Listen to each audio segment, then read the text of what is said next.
Destination Nightmare, the B-Movie Podcast.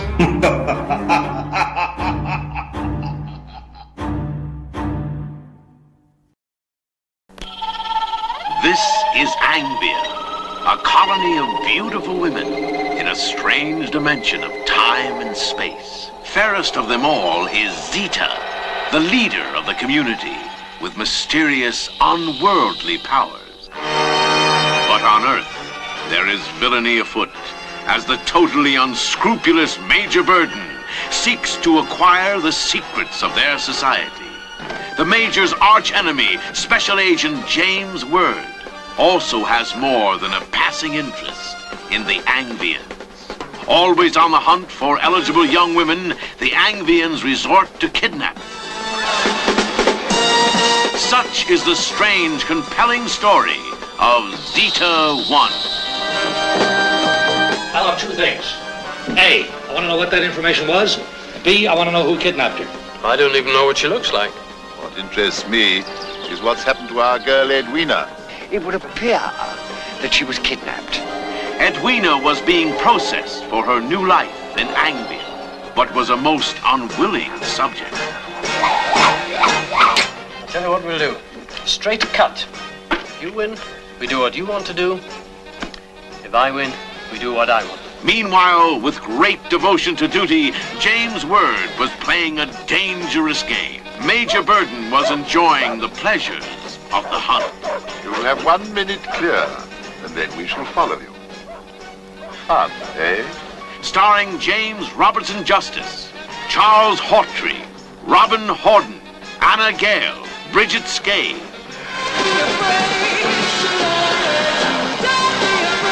Guest star Dawn Adams as Zeta, with lots of lethal love. Zeta 1.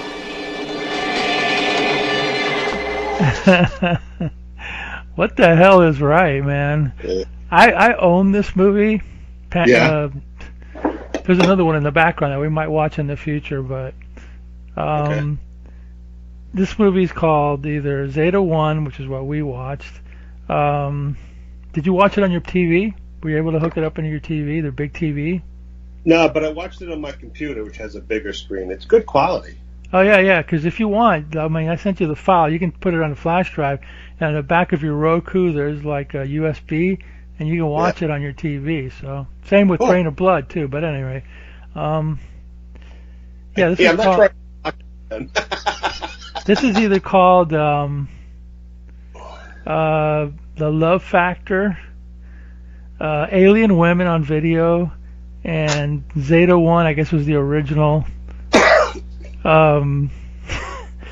British titling for this thing. I had seen it on an old video store as Alien Women. So my friend rented it and I copied it. I never watched it, and then I got a box set years ago of British, sexy movies or whatever. And it was one of them, and I was like, well, and I never watched it until now. Until now. Yeah, what is this movie, man? Is this like it's a sci-fi James Bond? Yeah, I think it's supposedly a takeoff on James Bond and with some sci-fi elements. It's kind of like one of those in the tradition of our planet is dying out. We need Earth women to replenish our planet or whatever because there's no guys there. So, we need to get... That's like Frankenstein meets a space monster, Mars needs women, all that kind of stuff. It's in the tradition of that. Kind of, sort of. But a British version of it with Hammer actresses. The blonde at the beginning, I can't pronounce her name, Yvette Stuttgart or whatever. She was in Lust for a Vampire. Yeah. And one of the women at the end, the dark-haired women, Valerie Leon. We're seeing her quickly. Yeah, she was in, was it Blood of the Mummy's Tomb or something like that? And Bond movies, too, so they had those. And they had that weird guy who's kind of what do you want to call that guy? His name is Charles Hawtrey. He's kind of effeminate looking or whatever. He plays a lot of feminine kind of guy. Him, and there was another guy. He was in a lot of the Carry On movies. Is that where he's from? Oh, okay. As was the guy who played the Major. He was in a lot of Carry On movies too. Apparently, both were very embarrassed about making this movie, but you know. I don't. Yeah, they were both embarrassed, but hey, you know, you got to see a lot of skin, I guess, you know. Yeah. You're 12 years old. This would have been a great movie, but now it's like. Well, it starts off with like a 12-minute strip poker game, which is boring as all get out. I fast forwarded through that. And they ended up fully clothed, which is like, is that how strip poker works? I don't know, but you know, I'd rather play like strip checkers or something. I don't know than that game, but oh boy, I kind of found myself kind of dozing off a little bit watching this. Yeah, this could have done with some judicious editing. Yeah. But, you know, that's what we have before us, so let's do the best we can with this masterpiece of, this from 1969, oh boy. You know, and this is kind of like, has that Austin Powers feel to it, you know, with the funny furniture and the you know, the costumes and the fashions. And fashion and the mod furnishings and the music. What their their idea of what the future was going to look like, all, you know, flashy and whatever. Yeah. I mean, it's cool, I guess. You know, I mean, I don't know, but you know, then we get that guy, the James Ward, I think is he's a secret agent, or he works for the British whatever. And he goes at home, and that blonde Ute Stensgaard is waiting for him. Yeah. And she's trying to get info on him. Well, what did you do? Where are you investigating? I figured out, like, right from the start, she was some kind of secret spy or whatever she turned out to be, you know. And he's an idiot who just doesn't, you know. And why is he wearing a paste-on mustache? Well, the only thing I can think of is maybe when they began filming, he had a mustache, and at the end they filmed some extra. I don't know. I mean, throughout the movie, because the movie's told in flashbacks as well as, you know, modern times. But throughout the flashbacks, he's wearing the mustache. But in the first scene, times he doesn't have it. So. Yeah, because he had when he first came in, he got surprised by Zeta, and his mustache was falling off. Yeah. So so then she challenges him to strip poker game, or he challenges her, and it's like whoever wins gets to ask the other one, and they have to do what they. And he's hoping she wants something besides, oh, tell me what you did, you know, and I think he loses, so he has to tell her in flashback in bed what, you know, what the deal is, and then our story begins, whatever that may be of a story or whatever. You know, you've got these bad guys that, at first I thought they were like Scotland Yard, but it turns out they were bad guys, and they're trying to figure out, they want the alien women want this one stripper for some reason or another.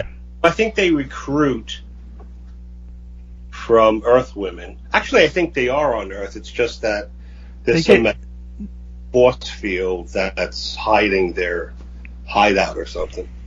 But so this we don't know who this major is really. I mean, they don't really go into anything of like why he's a villain or what his plans are. No, but James Ward is investigating what's going on, so yeah, that's why he's telling us a story in flashback.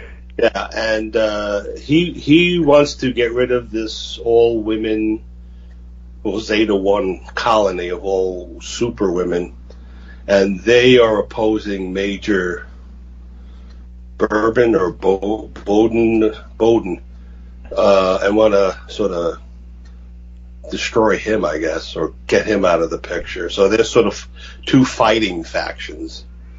And James is blundering around. He was, supposedly he was looking for the woman the stripper that. Yeah. So he's looking for the stripper, and they are Bowden's men are following the Angvina, which I think is that they took vagina. And that's exactly what it is. Yeah. Clever, eh? Yeah. For the sixth time, I guess. The men are following the agents, and they see that Ted, the stripper Ted, Edwina, yeah. She's going to be kidnapped as one of the spies. So Major Bowden kidnaps Edwina first and gets her to swallow a homing device, yeah. pill. So then Edwina, I think then James calls her and gets in contact with her to find out what's going on. So then she goes to James' house, gets kidnapped by the Angvinans and brought to Zeta 1. Meanwhile, the Zeta 1 females send an agent to distract James with sex. And he's an idiot. Yeah, he's a dope. Pretty much, yeah. He's a dope. Pretty much, yeah. He's waiting for her to show up, and she, in the meantime, he's having sex with the agent. He doesn't know they're secret agents. No, he doesn't even know the Stinsgard is from where she is,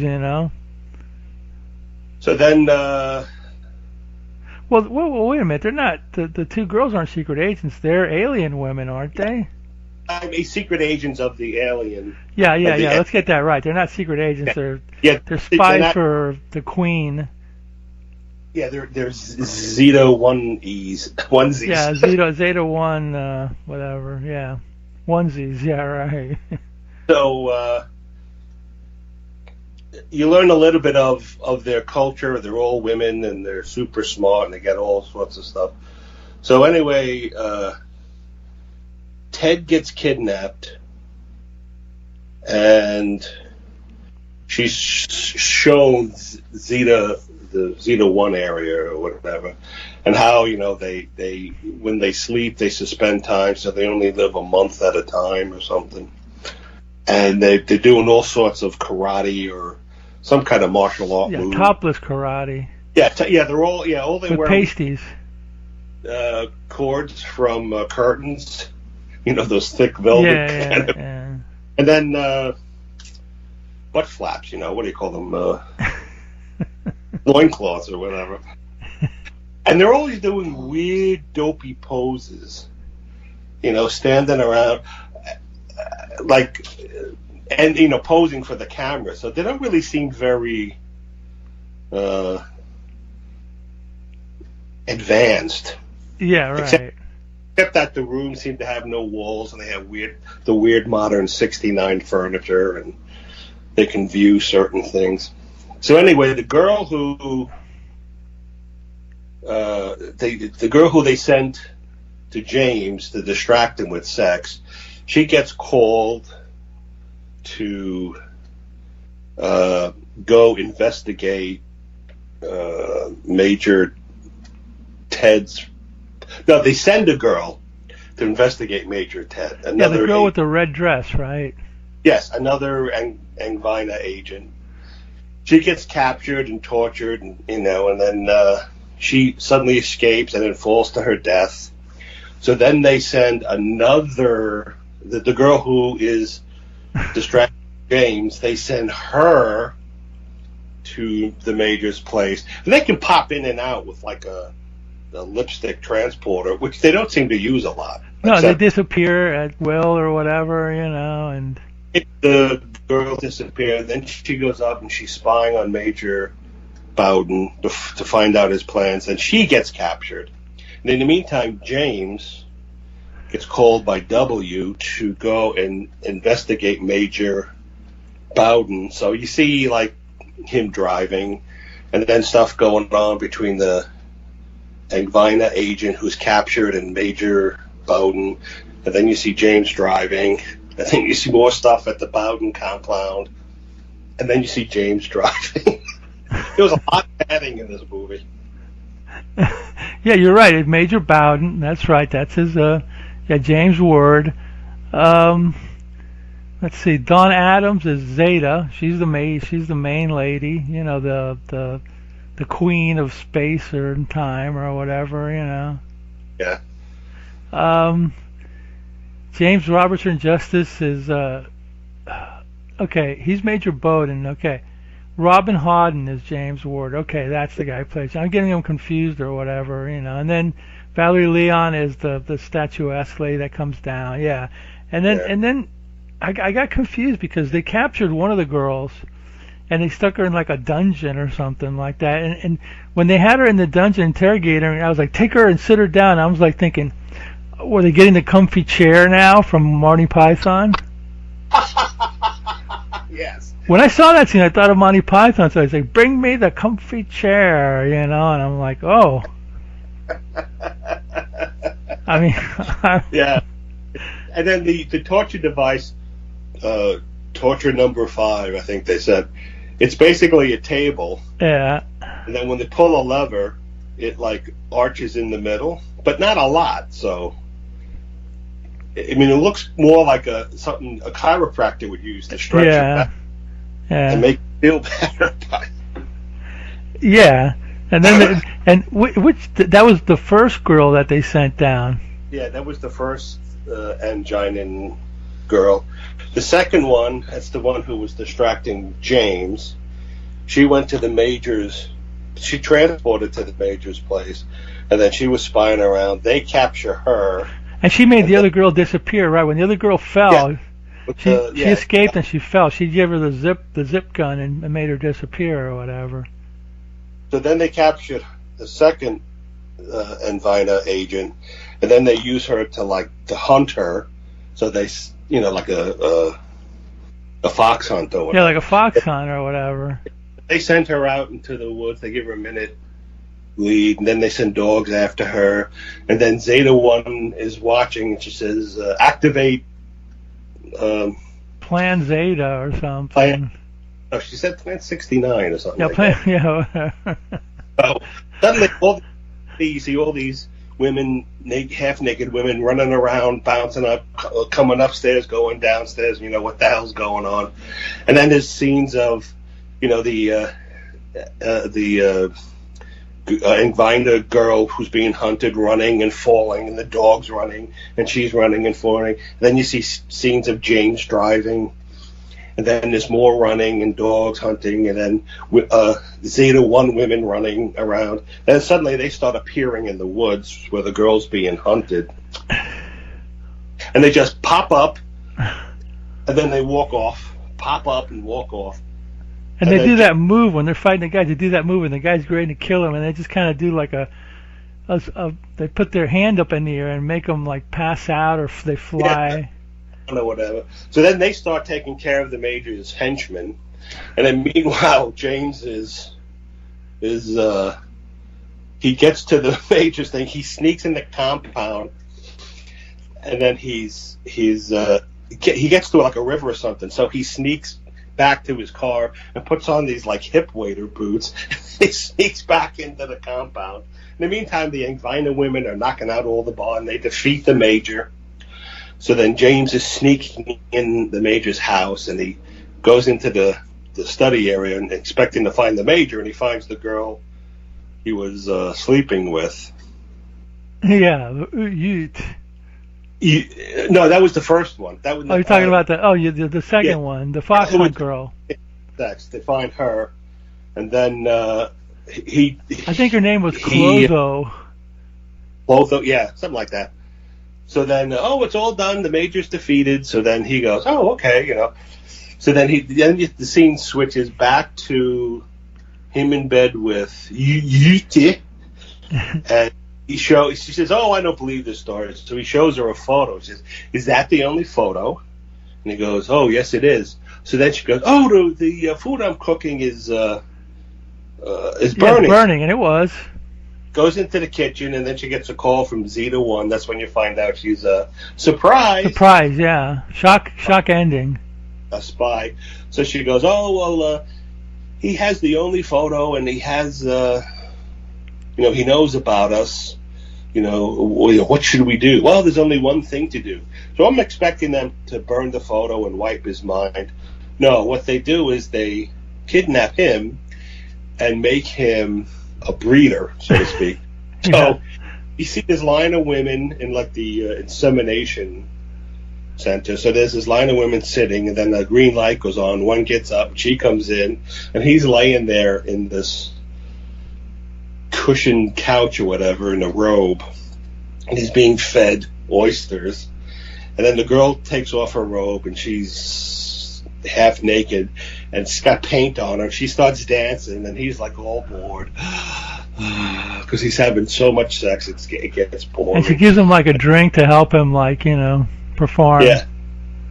And then the end. That's it, folks. Like, this movie could have been done in like an hour, but they padded it out with like a 20-minute strip poker scene or whatever, Probably could have been done in half an hour. It could have been an episode of Get Smart. It could have been an episode of Benny Hill, for that matter. Yeah, I didn't realize since not watching it how bad this movie really is. Yeah, it was horrible. I mean, the way it was laid out and edited, you didn't know what Zeta 1's plans were or the Major's plans. There was no story. It was just an excuse to show half-naked women bouncing and they around. showed a lot of that. Yeah, they even made that boring and dull. Yeah, but if you're a 12-year-old, not really. But if you're an older person who's, whatever, yeah. That woman who played Clotho, the redhead, the one with the red, the one with the fox hunt, she ended up marrying some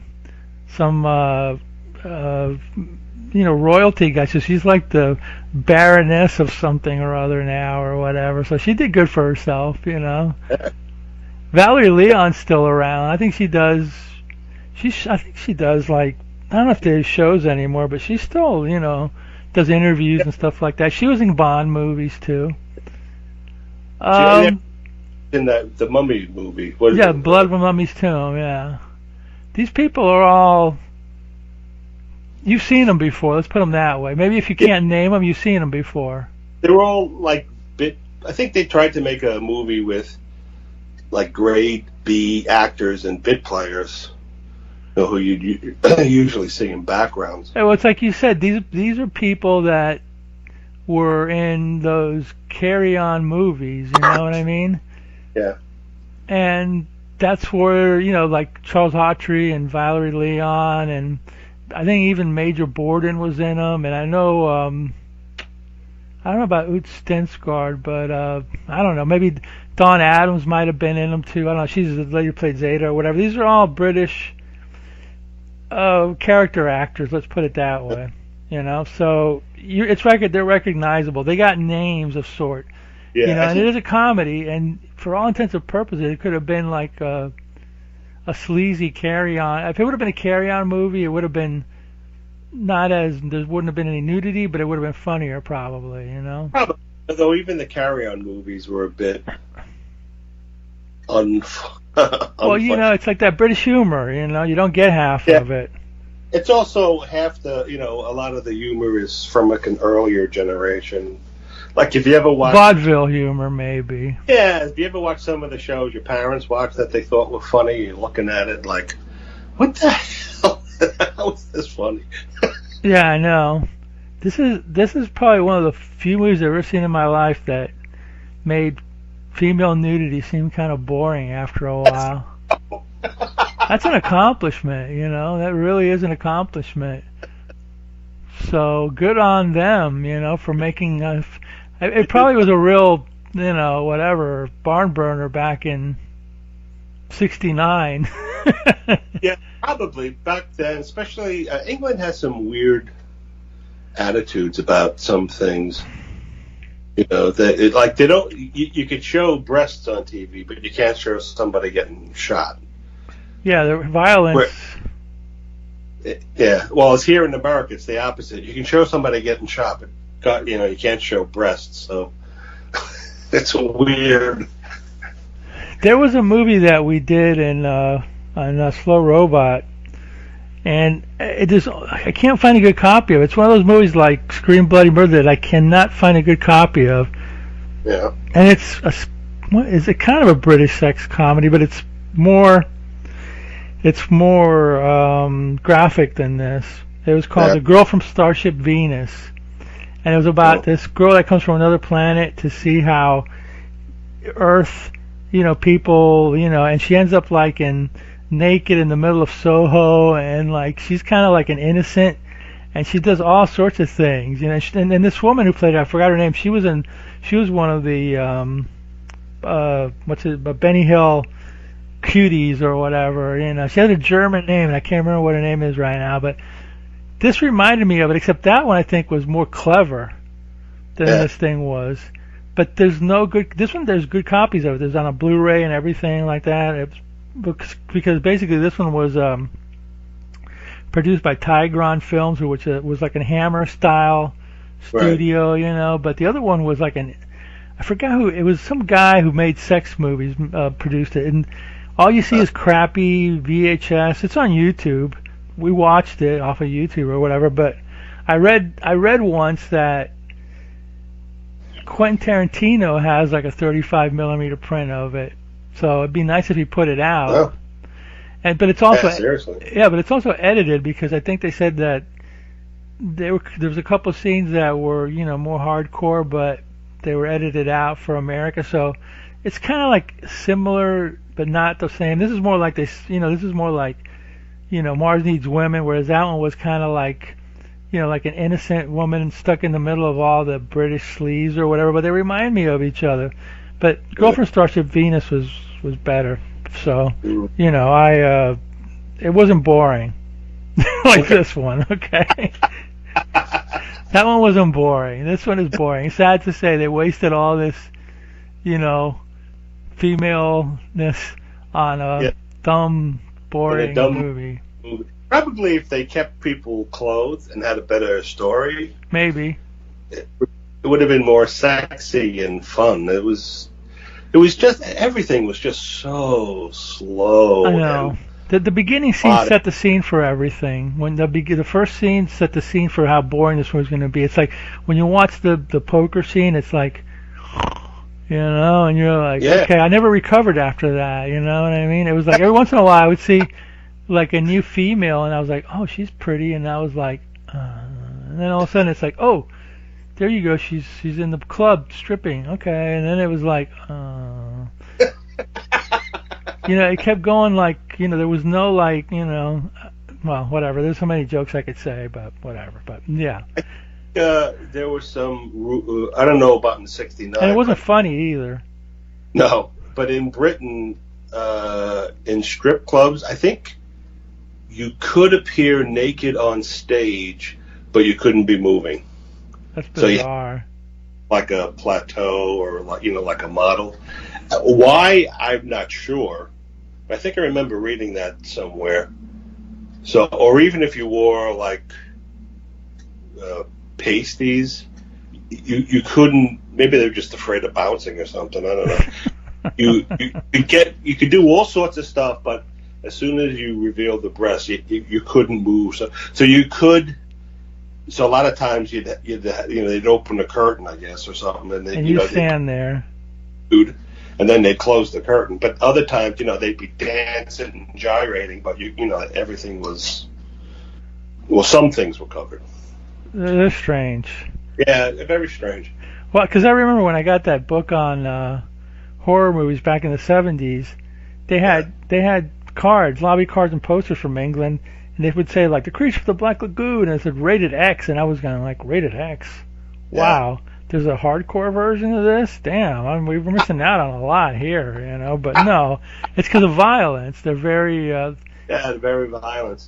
When Clockwork Orange broadcast, that was also, I think, X or triple X. It's because of the violence, not because... Wasn't that like an X-rated movie here, too, or something? Probably, yeah. I remember when I was in high school, remember the Scholastic Book Club? Yes. Well, they offered that novel. I'm talking 72 or whatever. Scholastic Book Club. So some kid ordered it. The box came in. They gave everybody their books. When that kid went home and his parents saw they had a copy of it, they called the school and they go, "What are you telling? What are you giving my kids pornography? Blah blah." It was a Catholic school. I'm sending them to Catholic school, and they had to apologize. And I think that was the last time we got the Scholastic Book Club or whatever. But you know, and I remember the paperback novel because it was like orange. It stood out. Like I remember we'd go to the magazine rack or the paperback rack, and that one stood out because it was like everything was all like, you know, all this cover and panels on this, you know, and I was like, oh, there it is, Clockwork Orange. And if you ever try to read it, there's a glossary in the back. Very difficult to read that book. Tried, and with the glossary and it makes. I mean, I understand what he's trying to do, but I mean, when I read for fun, I don't want to do homework. Yeah, right.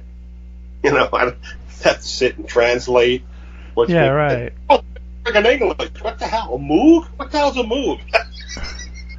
I actually saw that movie in the theater, and there was a guy in line dressed up like one of those droogs with a boiler and all that. I was like, oh boy, that was very early cosplay. It was before whatchamacallit, Rocky Horror too. You know, it was like some guy had the bowler hat and the suit, the workman's suit, and I'm like, okay, somebody really wants to be, you know, a droog, you know, but. That's weird, it was in the same theater, maybe like a year later, where me and my friend, it was a dollar theater, I believe it was a dollar theater, and we were walking to see a movie called The Last Wave, and as we're walking in, some woman accosts me and goes, "Don't see this movie, it's terrible," and I'm like, well, I'll make up my mind, and no, you can't see this movie, it's horrible, and I'm like, okay. But I'm going to see it anyway, and I saw it. I don't remember jack of it, so you know, it couldn't have been that, you know. But whatever. I'll have to see it again. But it was like, okay, you know. But yeah, it was a weird theater. It was called the Holiday Theater, and somewhere in Biscayne Boulevard in Miami. And I was like, but yeah, it was like the droogs, and then the lady telling me not to come. Don't see this movie. It's like, okay, you know, whatever. Yeah, it's weird, but. Anyway, I found you a movie, and unfortunately I didn't watch it, but I know you did. And I found the movie that you saw as a kid with your dad at the drive-in. I'm just guessing it was this movie, and I was right. It was Blood of Ghastly Horror. Is that it? Yes. Yes, Blood of Ghastly Horror. This is one of those Al Adamson. He made a movie, and then his pal Sam Sherman kept adding scenes, and you get an old movie and a newer movie and a different plot and different, yeah. And it was funny because I went to see, my dad and I went to the drive-in to see In Search of Dracula or something like that. Real Dracula, which was, we liked it. And then this came on because it was a double feature, and we're watching this and we're like, what the hell is going on? And I still watched it, and I kind of because I was taking notes and really concentrating, better idea of what was going on. But basically, this guy is a Vietnam vet, and he's a vegetable, and John Carradine implants an electric brain into him, which is, I think, was one of the names of the first. With the electronic brain. Yeah. And then because of that, he becomes a psycho killer. So then he commits a jewelry store robbery, and they're dressed as doctors. You know, and then somewhere along the line, he kills one of the bank robbers who drops the case into a truck of a builder, and then somehow the builder's daughter finds the jewelry necklace, and then she hides the necklace in the inside of her doll. So he's fighting. He's fighting. He's looking for the jewels, and he's beating up Clark to find out where the wife is. In the meantime, in the future, Tommy Kirk and his partner are cops. They're getting a mail of a detective who was killed by a zombie who's controlled by the father of the Vietnam vet who had the electric brain, and he's making zombies to get exact revenge against the people who were in the case to find his, and they eventually killed his son. So the Vietnam vet kills John Carradine, and then he goes after the jewels. He gets shot and killed. Then the daughter of John Carradine, she comes to the cops. She's having psychic dreams telling her to come to the father of the vet's laboratory.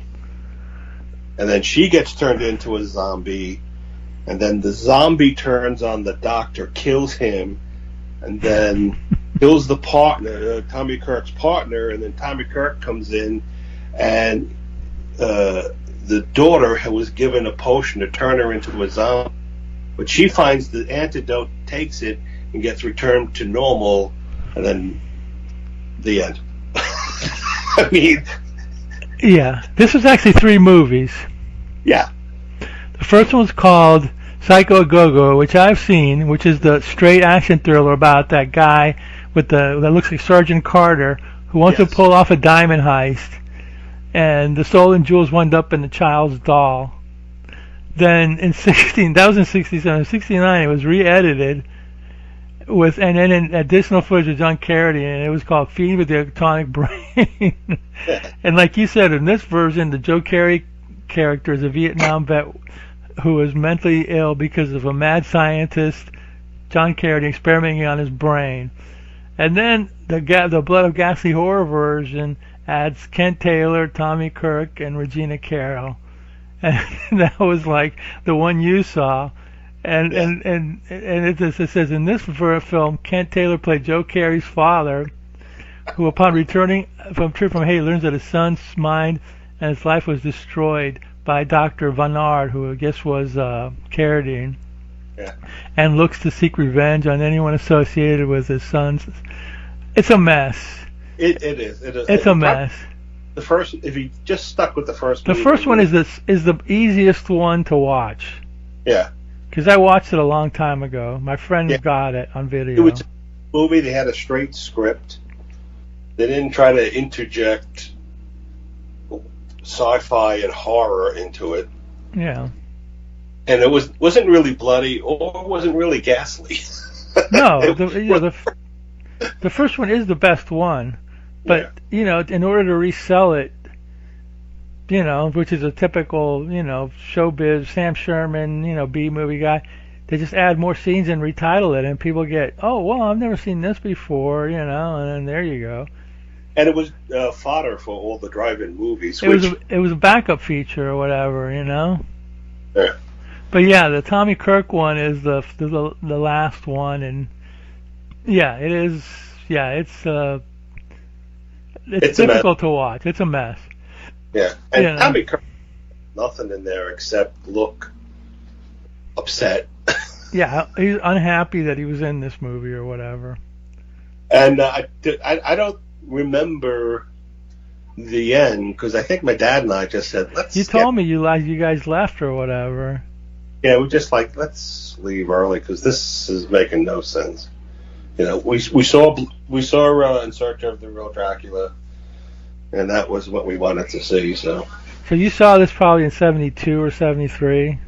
something like that. Probably 73. I was like 14 at the time, and I was hanging out with my dad a bit.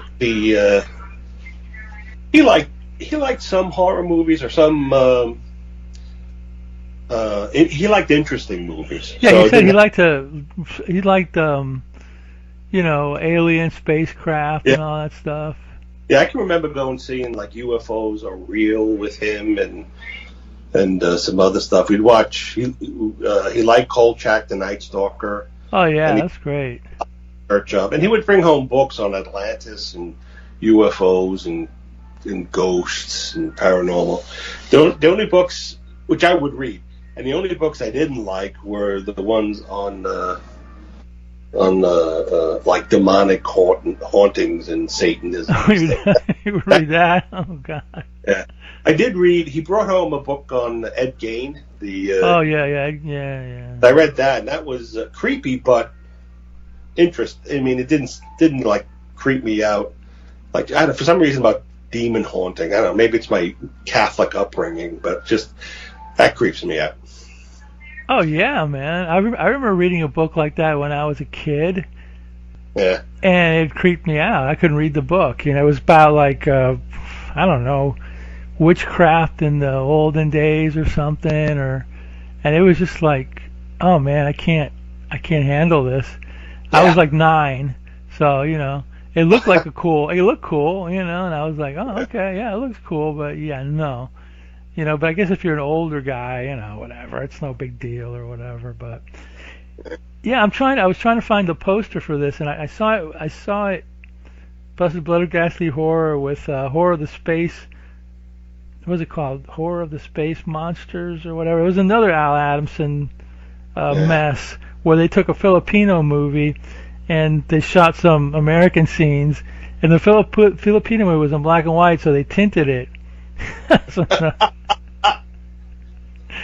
Those guys are the best, man. Independent and National were the best. Oh my God. Well, when COVID was in bloom and they closed all the movie theaters, the drive-ins opened up, and Sam Sherman got his movies in there again, because I remember I went with my friend. There was 2 nights, and the first night was they had Godzilla movies. My friend couldn't go on Saturday, so we went and saw some Godzilla movies, and then the next day they played a bunch of Blood Island movies like Mad Doctor and Brain of Blood and all that, and Sam Sherman got them back in the theaters again, so he's an entrepreneurial type. Yeah, good for him. Yeah. He was like around the time of Famous Monsters. Actually, he worked with Forrest Ackerman. I think he did a Western magazine, Famous Westerns or something like that. And then ended up, Sam Sherman did, working for Hemisphere Pictures, and he got him into the horror market, and then he teamed up with Al Adamson, but then he kept changing Al's movies, and that's what you saw. The marketing was fantastic. Yeah. They always had great posters a lot of times it was drawn by Gray Morrow, so they looked great. Oh. And they had all the things that the kids wanted. Great titles, creepy looking people on the covers, hot women, and you would go to the movie theater and you see this poster and you want to go, Yeah. I don't remember ever seeing a trailer for them on TV, but Was it Sherman who would do the poster first and then have somebody write the movie? Well, that was Corman. I'm not sure Sherman did that. I just think he was the guy that just kind of kept re-editing his movies to keep selling them. Yeah, Corman would do that too. You get these great posters that really made you want to watch the movie, and then you watch the movie and you're like, oof, that's disappointing. Yeah, well, that's the only way they could sell them to the drive-ins. Yeah, but even in the 70s, you'd still all see all these great movie posters. I mean, that was really what sold the movie. Mm-hmm. And you go even what was another one? What was the one that I saw the poster and I can't remember. Well, I never saw the movie till later, but as a kid, I went to the local theater, one of the local theaters, to see, I don't know what movie it was, but they had the infamous poster coming next week for "I drink your blood, I eat your skin," and that's an incredible poster. Ooh. That's a great title and an incredible poster. The movies, whoa! Yeah, I mean, the one of them was an old movie, an old zombie movie, which was whatever, black and white. It was tolerable, but I drink your blood or whatever. It was like this. It was about like Satanist hippies, and they go to the town. And I didn't see it. I saw it on video, and I hardly could get through it. It was so bad. And they go to the town, and they decide to inject meat pies with rabid rat blood to turn the people into zombies. It was horrible, man. I have the video. I won't even watch it. I won't subject anybody to that. One title I like, and I haven't seen the movie, but I want to. But I think I'm going to have to be in the right mood. Is The Rats Are Coming? No, that's horrible. Oh, no. Okay. That guy, that's Andy Milligan. Oh, God. He is the absolute. Oh, he's horrible. His movies have like actors you've never heard of for the most part. They're shot with stationary camera. Everybody is like really angry and nasty, and it all. Oh, God. There's a book about Andy Milligan, and it's all really like his mentality. He was a messed up dude. Well, maybe I won't watch it. Well, you opened up Pandora's box. Maybe we will watch it now. Okay. You seem to be interested, and I mean, I'm not gonna stop. I'm not gonna stop us from going down that nasty road. But is it on YouTube? I don't know. I just remember. In fact, I was searching for Ghastly Blood of Horror, and I was looking at posters, and then I came upon that poster. The Rats Are Coming, the werewolves. I remember hearing a commercial for that, and the guys in this echoing voice, "The rats are coming, the werewolves are here." And I'm like, oh, that sounds interesting. Well, that's fun. Sometimes the trailers, the lobby cards, the poster, they were like 1,000 times better than the actual movie. They usually were. Yeah. Well, I'll find it. I'll find a good copy of it, and I'll send it to you. We'll watch it. Why not? I mean, I'll subject myself to that torture just to get a good show out of it. Okay. It'll be the first time that I've dared to go to the Milligan. I saw part of that movie a long time ago. Remember when Elvira had a syndicated TV show a long time ago, like in the early '80s? She played it, and I was watching it, and I could barely I was just watching it, going like, "What is this crap?" And I never got through it. So now I will. Damn it! You asked for it, you got it. Okay. Yeah. Well, this is the Nation Nightmare B-Movie Podcast. Oh, dude, and I can get all sorts of information on Milligan because my friend's like, I always question his sanity because he's a fan of him. He goes, there's a book about him, by the way, and it's supposedly a really good book. And he goes, I'm fascinated by the book, but the movies suck, but I'm fascinated by the book. And I'm like, okay. So I'll get some info out of that, and oof. All right. Why not? Why not? We'll go where others fear to tread. Oh boy. I think that's the movie where like they actually.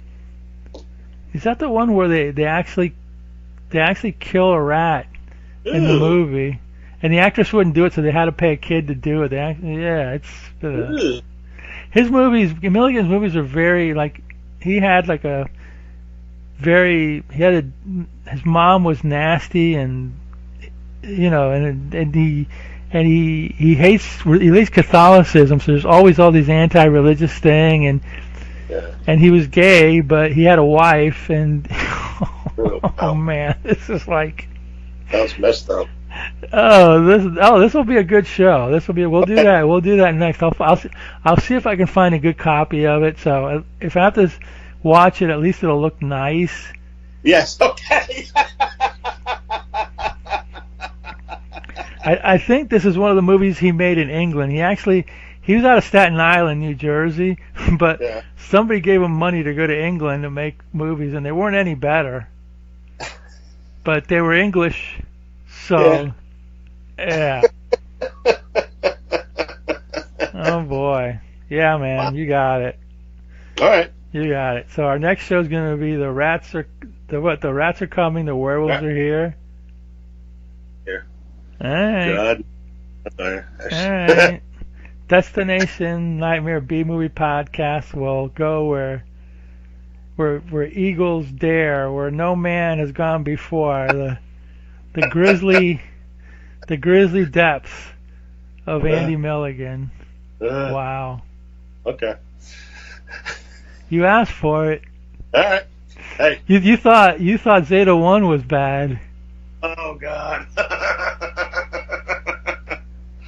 You might like it. I don't know. You know what? Honestly, I watched it once and I didn't like it. Maybe if I watch it now, I'll say, well, I've seen worse.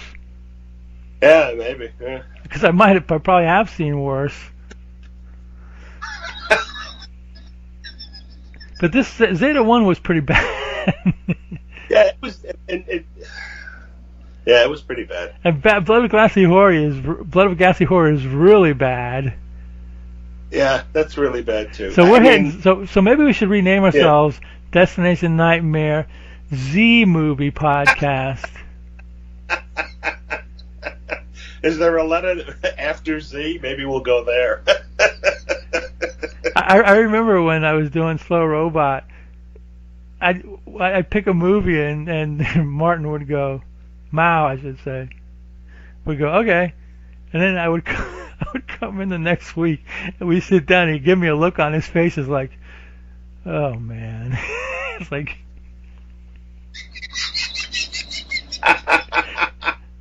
it's like, and his wife would look at me like, oh God, you know.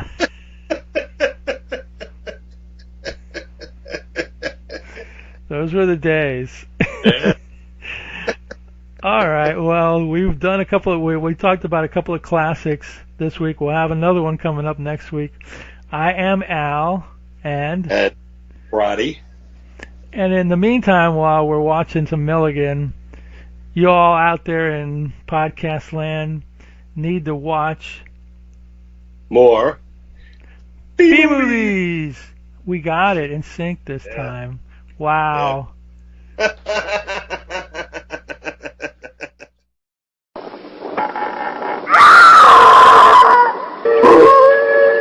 Take someone you can hold tight. The rats are coming. I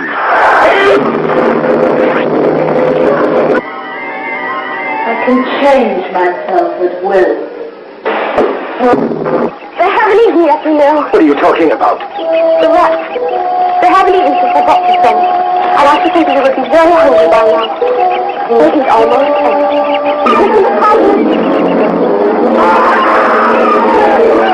The man-eating killer rats are back. More gruesome, more terrifying than ever before. But they are not alone. The werewolves are here too. Evil, depraved, blood-sucking werewolves that will scare the pants right off you. You must take her to see. The rats are coming. The werewolves are here.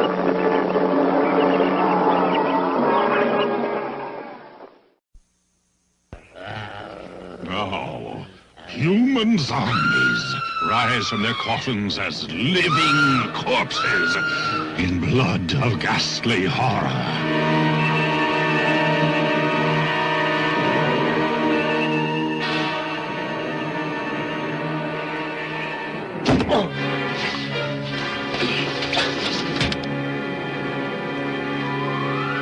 Voodoo witchcraft transforms beautiful women into 1,000-year-old mummies.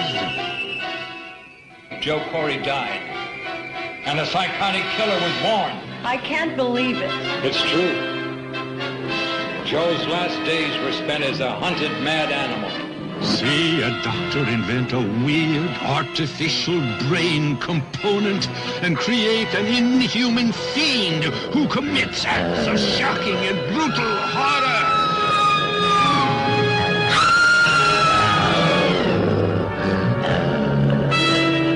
It's a frightening and fantastic visit with those who will not die, and they want your company now. He must possess the living to stay alive.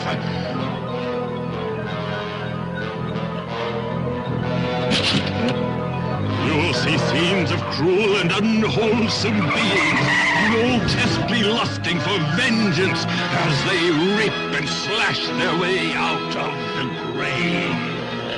The zombies rise from their deathless sleep and stalk the city's dark streets for those lonely souls who will become their next tormented victims.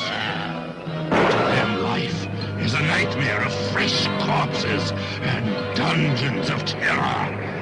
Be the dead arise to thirst for the life-giving fluid they must have to keep their rotted bodies alive. Ghastly horror in color, rated PG.